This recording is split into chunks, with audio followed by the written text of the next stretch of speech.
Melbourne test বা হারলেও ভারত যেতে পারে বিশ্ব টেস্ট চ্যাম্পিয়নশিপের ফাইনালে।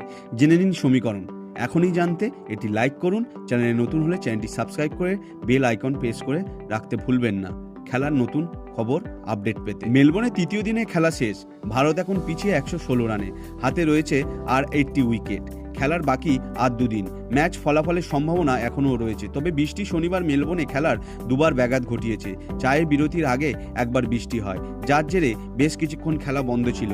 আবার তারপর খেলা শুরু হওয়ার ঘন্টা দেড়েক পর ফের বৃষ্টি ও মন্দ আলোর জন্য খেলা বন্ধ হয়। তৃতীয় দিন আর খেলা হয়নি। যদি রবি ও সোমবার বৃষ্টি হয় সেক্ষেত্রে ফলাফল হওয়া চাপের। ব্রিসবেনে টেস্টের বৃষ্টির পরিমাণ ছিল অনেক বেশি, শেষ অবধি খেলা ড্র হয়। আবার মেলবোর্নেও নীতিশ রেড্ডির ও ওয়াশিংটন সুন্দরের লড়াই ভারতকে টেনে তুলেছে, ম্যাচ ড্রয়ের সম্ভাবনা অনেকটাই জাগিয়ে তুলেছে। আর মেলবোর্ন টেস্ট যদি ড্র হয় কিংবা ভারত হারে সেক্ষেত্রে বিশ্ব টেস্ট চ্যাম্পিয়নশিপের ফাইনালে ভারতের যাওয়ার সম্ভাবনা কতটা সেটা জেনে নেওয়া যাক। এই মুহূর্তে দক্ষিণ আছে 1 নম্বরে, অস্ট্রেলিয়া 2-এ, 3-এ ভারত সিরিজ 3-1 জিতলে সরাসরি চলে যাবে ফাইনালে। তবে সেই সম্ভাবনা এখনও অনেকটাই কম, কারণ মেলবোর্ন টেস্টে এখন যে জায়গায় দাঁড়িয়েছে, তবে মেলবোর্ন টেস্টে কিংবা হারলেও ভারত যেতে পারে ফাইনালে। আর সেক্ষেত্রে রোহিতদের নজর রাখতে হবে দুটি টেস্ট সিরিজের ফলাফলের দিকে।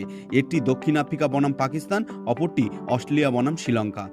এখন ভারত যদি বর্ডার গাভাস্কার ট্রফি 2-1 ব্যবধানে জেতে সেক্ষেত্রে শ্রীলঙ্কাকে অস্ট্রেলিয়ার বিরুদ্ধে 2 টেস্ট সিরিজের একটি ড্র করতে হবে, অথবা পাকিস্তানকে হারাতে হবে দক্ষিণ আফ্রিকাকে। আর ভারত যদি সিরিজ 2-2-এ ড্র করে সেক্ষেত্রে শ্রীলঙ্কাকে হারাতে হবে অস্ট্রেলিয়াকে, আর পাকিস্তান 2-0 জিততে হবে দক্ষিণ আফ্রিকার বিরুদ্ধে। আর ভারত যদি সিরিজ 1-1 ড্র করে সেক্ষেত্রে শ্রীলঙ্কাকে 1-0 ব্যবধানে জিততে হবে অস্ট্রেলিয়ার বিরুদ্ধে, কিংবা পাকিস্তানকে 2-0 হারতে হবে দক্ষিণ আফ্রিকাকে।